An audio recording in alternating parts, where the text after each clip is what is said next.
Hello everyone, this is Chris, and despite of the news that we got yesterday about Caves and Cliffs splitting into two separate updates, the Bedrock Edition team is still pushing forward to adding in huge mountain-sized themed betas inside of the game. So subscribe, like, etc. if you're really excited to see what's inside this new beta, but yeah, speaking of which, let's actually check out what's inside this beta. But doing that is a slight bit tricky on Bedrock as we don't have spectator mode because every single thing inside this one beta is located under the ground.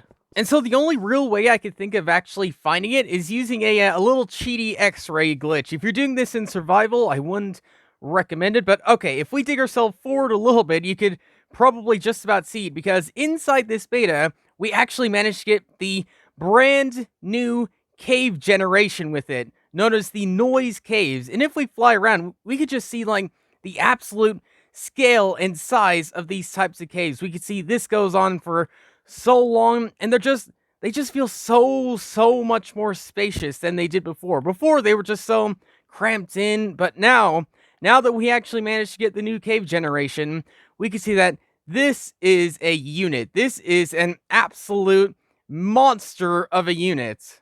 So we were in sort of a spaghetti style cave, which is what it is officially known as. I think the one we are in now is known as a Swiss cheese cave, I believe, with all these holes and I guess Swiss cheese style things around here with these massive pillars. And yeah, I guess we could just have a look around. Like there's no particular thing other than this inside the beta and a few other things which we'll check out in a little bit, which is inside this beta. But yeah, let's just appreciate just the absolute size and unit of these caves. I keep mentioning it, but like I'm blown away. I am absolutely blown away. And even though we have to wait a little bit longer until the end of the year to see these properly, I'm still so excited. And what is this doing here? I think there's a bug in the current betas that I think this is from a village above.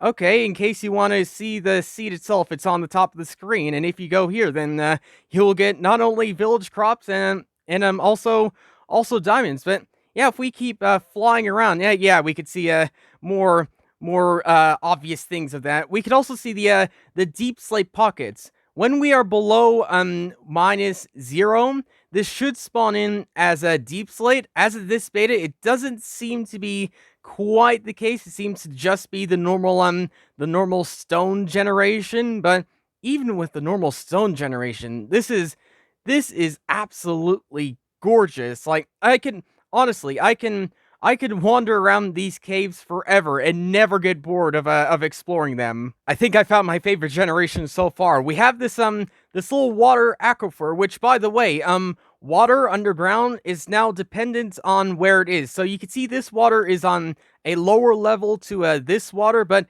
yeah, this is my favorite generation so far. We can see the water flowing down into this waterfall all the way down to where the bedrock layer is. Yes, as of this one beta, you can now find completely exposed bedrock all the way down at -0, and it seems as though it goes on for a really long time.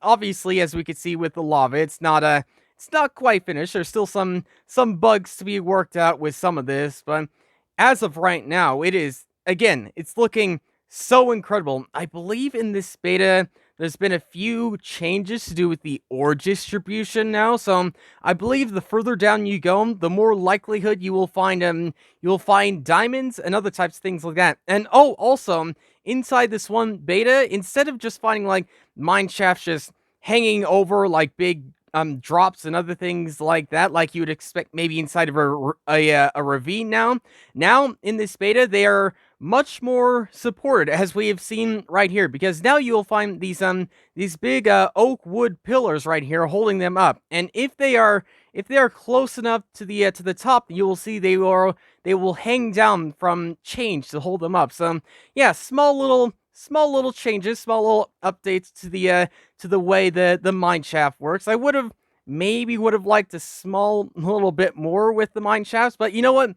Any small little change, even if it's just a little bit of support, I will fully support it, even though some of it, once again, doesn't seem to be quite as accurate or as realistic as it probably should. And honestly, I could fly around and talk about how incredible these caves are all day long, but I think you get the point. The new cave generation, or at least the start of it, has finally been introduced to the Bedrock edition of Minecraft. So, in case you do want to see me just maybe spend an entire video of me just flying around these new caves or something, then let me know down below in the comments, because I will be fully inclined to do something like that. But yeah, for now, thanks for watching, and I'll see you all later.